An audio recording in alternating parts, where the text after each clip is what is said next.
आप लोग। आशा करती हूँ आप सब स्वस्थ और सुरक्षित होंगे। आप सभी को अहोई अष्टमी व्रत की बहुत बहुत शुभकामनाएं।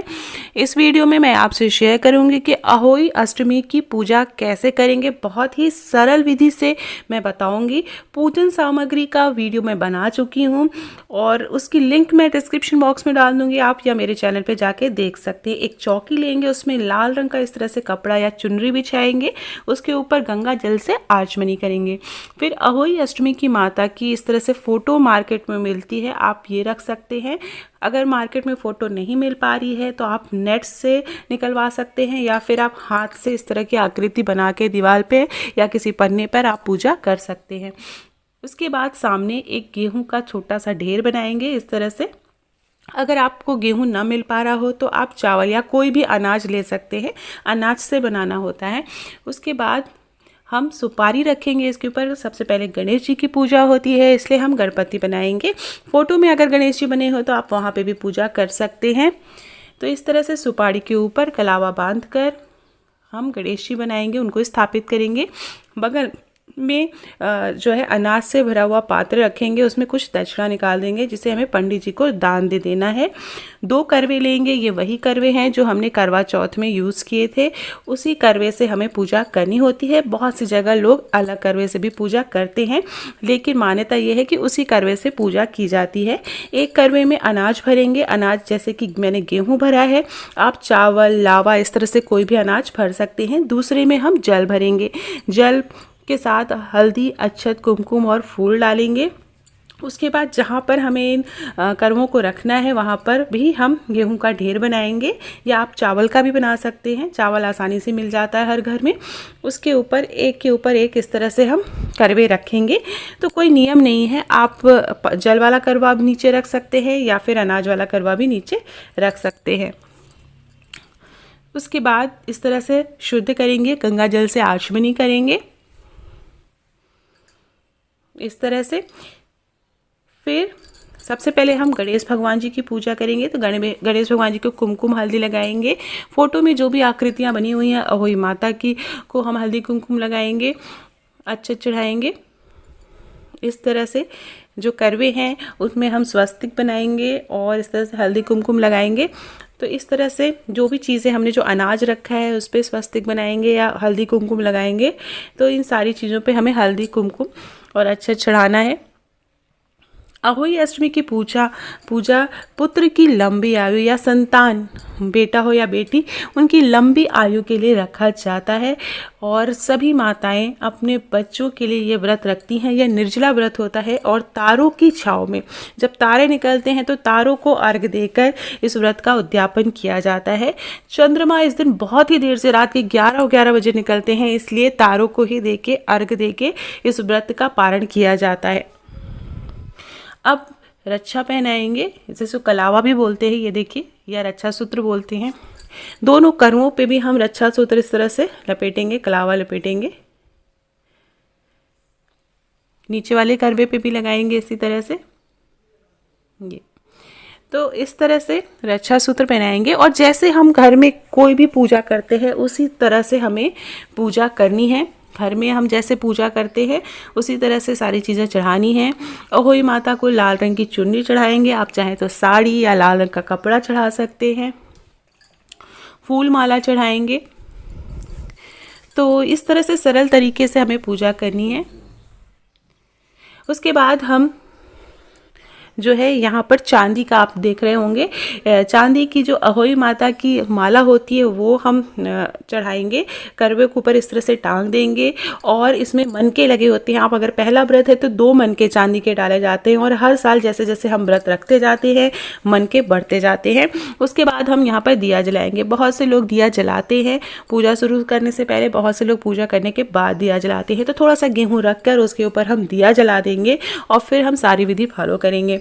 उसके बाद जो हमने माला है अहोई माता की जो माला करवों पे रखी है उसकी भी आप चाहे तो करवे पे टांग सकते हैं या बगल में भी रख सकते हैं। तो उसकी पूजा भी हम करेंगे, उसमें भी हल्दी और कुमकुम अच्छा चढ़ाएंगे। उसके बाद एक एक करके हमने जो भोग और प्रसाद बनाया है वो चढ़ाएंगे। तो उससे पहले हमें फूल माला चढ़ा लेनी है। करवे के ऊपर जो खाली पात्र रखा हुआ है मिट्टी का, उसमें हम जो हमने गुलगुले बनाए हुए हैं और पूड़ी, गुलगुले और पूड़ी और बताशे या फिर आप कट्टा रख सकते हैं, मीठी चीज़, वो इस तरह से करवे भर देंगे। तो सबसे पहले उसमें थोड़ा सा अनाज रखेंगे, चावल या गेहूं आप डाल सकते हैं, उसके ऊपर इस तरह से करवे के ऊपर रखेंगे। फिर हम फूल चढ़ाएंगे, इस तरह से माला पहनाएंगे। जो भी चीज़ें हैं जैसे करवे हैं, जो अनाज रखा है, जो दिया जलाया है, जो गणेश भगवान जी स्थापित किए, तो सबको हमें फूल चढ़ाना है इस तरह से। तो बहुत ही अच्छा व्रत माना जाता है। बहुत से लोग जिन्हें बेटा नहीं होता है तो मनौती मानते हैं, मन्नत मानते हैं कि हे अहोई माता हमें पुत्र होगा, तो हम इस तरह से व्रत रखेंगे, अहोई माता का व्रत रखेंगे और मन्नत पूरी होने के बाद व्रत शुरू किया जाता है।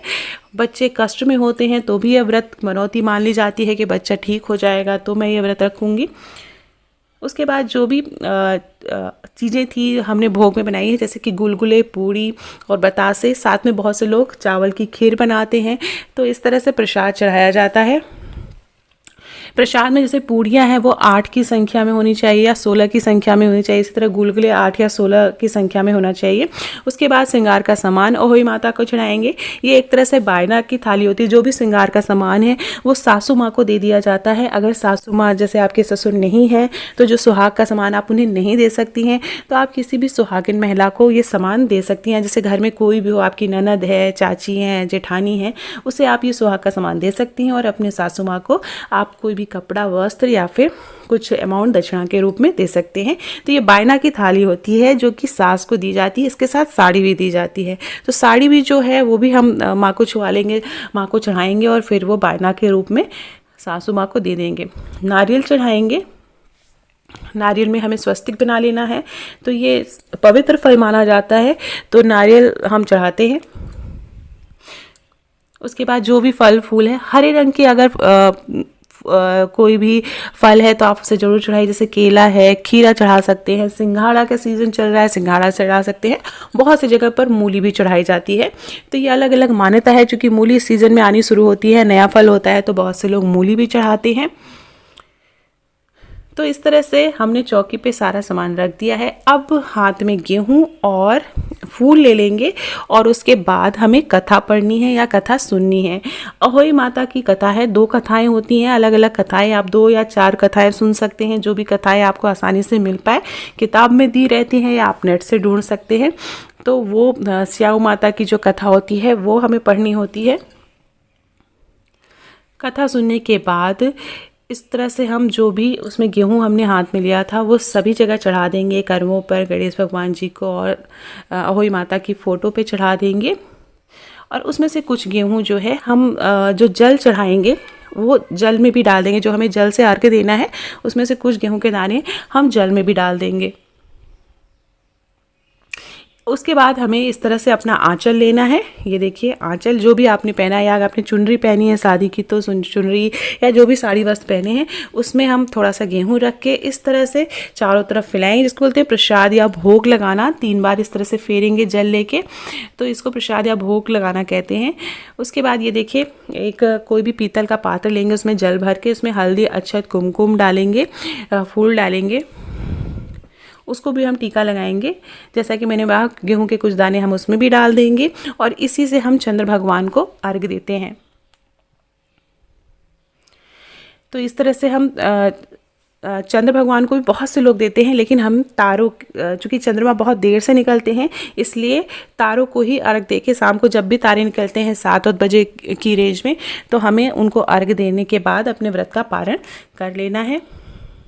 पान चढ़ाएंगे। पान में सुपारी, इलायची और लौंग इस तरह से रख के चढ़ाते हैं। जो बायना की साड़ी है वो भी माँ को चढ़ाएंगे। उसके बाद आप, जैसा कि मैंने बताया, अपनी सासू माँ या किसी सुहागिन महिला को आप दे सकते हैं।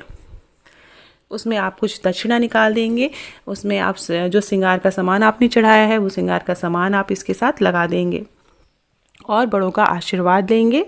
याद रखना है, उसके बाद हम आरती करेंगे। याद रखना है कि इस दिन जो भी आप भोजन करेंगे या घर में बनाएंगे तो आपको धार वाली चीज़ों का यूज़ नहीं करना है। जैसे सब्जियां नहीं काटनी है या सुई धागा का प्रयोग नहीं करना है, किसी भी धार वाली चीज़। तो जैसे आलू उबाल लें, आलू उबाल के आप कोई चीज़ बना लें तो इस तरह से जो बहुत धार वाली चीज़ें हैं, सब्जियां काट के नहीं बनानी है, तो आलू उबाल के आलू के पराठे बना लीजिए, या आलू की इस तरह से उबाली हुई सब्जी बना सकते हैं, खीर बना लें। तो इस तरह से आप जो है बिना चाकू का प्रयोग किए जो चीज़ें हैं उससे आप अपने व्रत का पारण कर सकते हैं।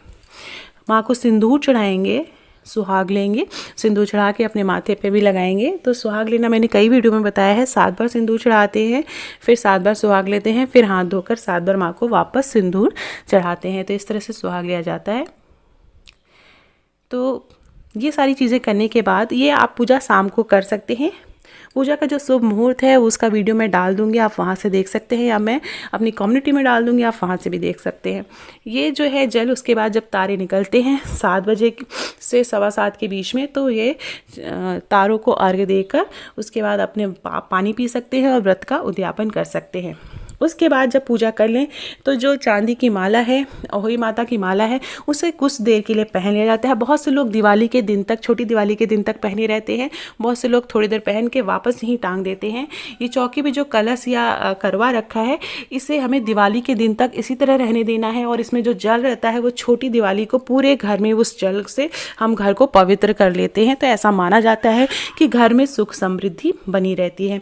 तो इस तरह से हम अहोई अष्टमी की पूजा करती हैं। इसके अलावा ये बहुत ही सरल विधि है, और सच्चे मन से आप किसी भी विधि से पूजा करें तो वो सफल होती है। श्रद्धा और विश्वास होना बहुत ज़रूरी होता है।